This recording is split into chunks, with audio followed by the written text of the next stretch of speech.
जय श्री हरि।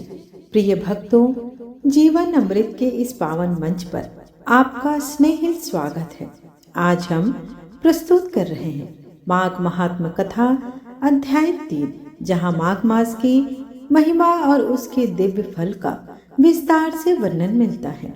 श्रद्धा, संयम और भक्ति से भरे इस पावन प्रसंग को सुनकर मन पवित्र होता है और जीवन को नई दिशा मिलती है। माघ मास के तृतीय अध्याय में भगवान विष्णु की कृपा, गंगा स्नान, दान, जप, तप और व्रत के अद्भुत प्रभावों का वर्णन है। इस अध्याय में बताया गया है कि कैसे सच्ची श्रद्धा से किए गए कर्म मनुष्य को पापों से मुक्त कर मोक्ष के मार्ग पर अग्रसर करते हैं। माघ मास में नियम पूर्वक किया गया हर पुण्य कर्म अक्षय फल प्रदान करता है। माघ मास को पुण्यदायक और मोक्षप्रद माना गया है। प्रातः काल गंगा स्नान से पापों का नाश होता है। दान, जप और व्रत से अक्षय पुण्य की प्राप्ति होती है। इस मास में भगवान विष्णु की उपासना से कष्टों का अंत और जीवन में शांति आती है। माघ मास श्रद्धा और संयम से बिताने पर भगवत कृपा सुलभ ही प्राप्त हो जाती है। तो आइए इस पावन माह की कथा सुनते हैं। आप सभी से अनुरोध है कि आज की कथा श्रवण करने के पश्चात पीछे की कथा अवश्य सुने, क्योंकि सारी कथाएं एक दूसरे से जुड़ी हुई हैं, जिससे आपको समझने में आसानी होगी। इसके लिए आप मेरे प्लेलिस्ट में जाकर माघ महात्म कथा 2026 में जाकर संपूर्ण कथाओं को सुन सकते हैं। तब राजा दिलीप कहने लगे कि महाराज, यह पर्वत कितना ऊंचा और कितना लंबा चौड़ा है। तब वशिष्ठ जी कहने लगे कि 36 योजन अर्थात 1 योजन 4 कोस का होता है। ऊंचा ऊपर चोटी में 10 योजन चौड़ा और नीचे 16 योजन चौड़ा है, जो हरी, चंदन, आम, मदार, देवदार और अर्जुन के वृक्षों से सुशोभित है। दुर्भिक्ष से दुखी होकर इस पर्वत को फल और फूलों से परिपूर्ण देखकर भृगु वहीं रहने लगे और यहाँ पर कंदराओं, वनों और उपवनों में बहुत दिनों तक तप करते रहे। इस प्रकार जब भृगु ऋषि वहां पर अपने आश्रम पर रह रहे थे, तो एक विद्याधर अपनी पत्नी सहित उतरा। वे अत्यंत दुखी थे। उन्होंने भृगु ऋषि को प्रणाम किया और ऋषि ने बड़े ही मीठे स्वर से उनसे कहा कि हे विद्याधर, तुम बड़े दुखी दिखाई पड़ते हो, क्या कारण है? तब विद्याधर कहने लगे कि महाराज, पुण्य के फल को पाकर, स्वर्ग पाकर तथा देव तुल्य शरीर पाकर भी मेरा मुख व्याघ्र के जैसा है। मेरा दुख और अशांति का यही एक कारण है। न जाने किस पाप का फल है। मेरे चित्त के व्याकुलता का दूसरा कारण भी सुनिए।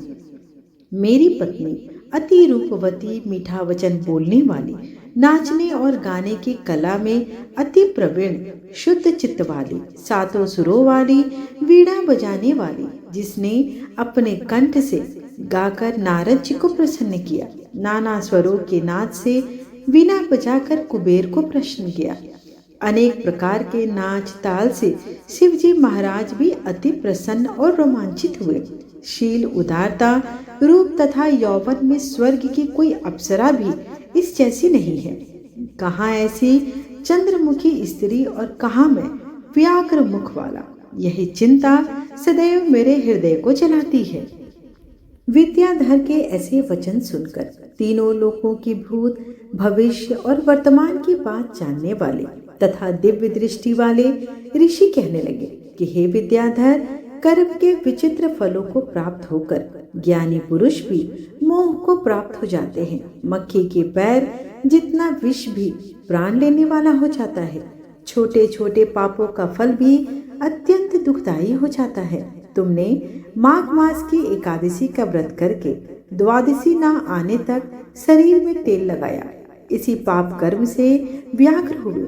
एकादशी के दिन उपवास करके द्वादशी को तेल लगाने से राजा पुरुरवा ने भी कुरूप शरीर पाया था।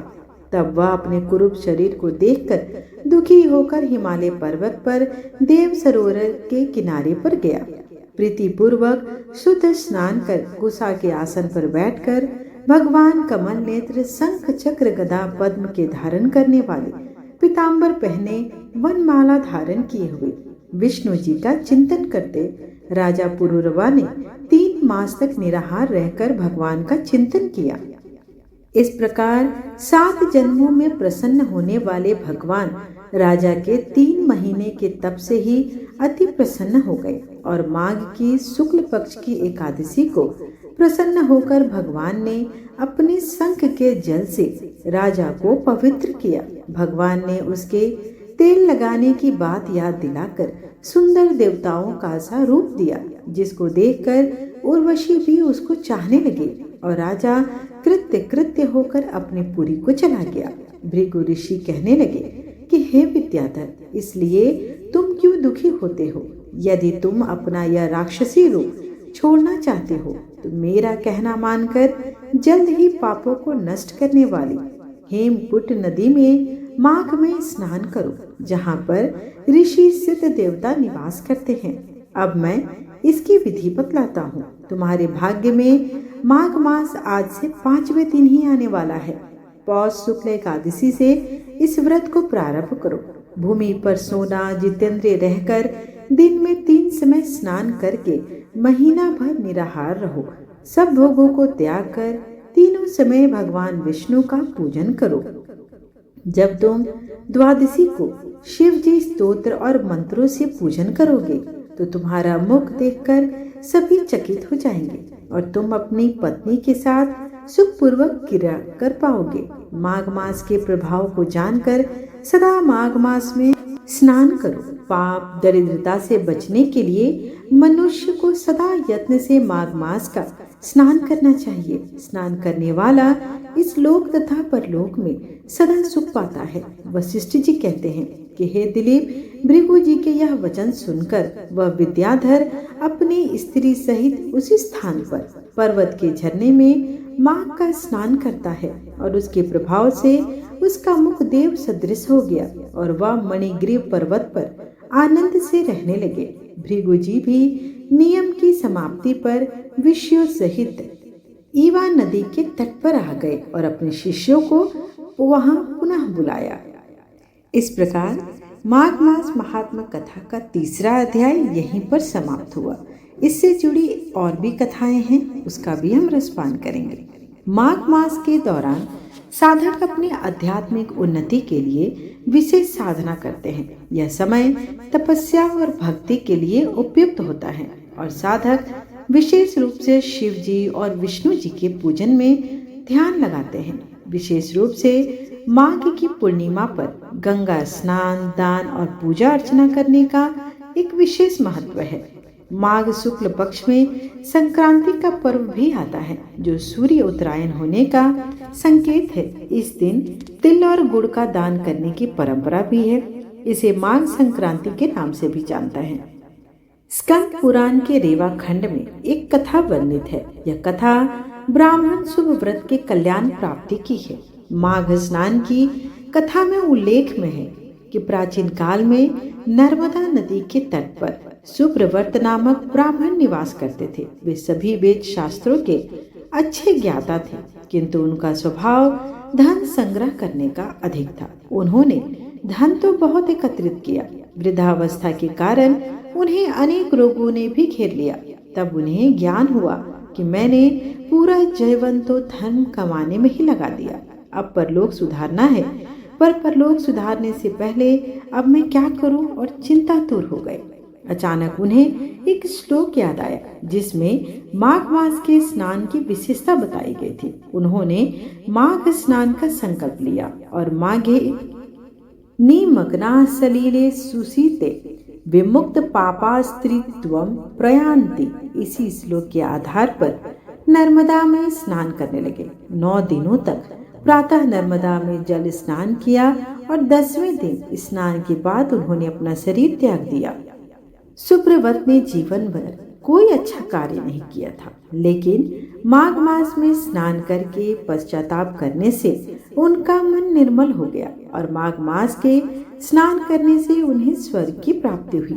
इस तरह जीवन के अंतिम क्षणों में उनका कल्याण हो गया और उनका परलोक सुधार गए। माघ स्नान, दान और भक्ति से जुड़ी यह विशेष समय आध्यात्मिक शांति और समृद्धि लाती है। अब हम रसपान करेंगे माता तुलसी की कथा का। एक कन्या थी। जब वह थोड़ी बड़ी हुई और उसको समझ आने लगी, तब से ही वह तुलसी माता जी की पूजन करने लगी।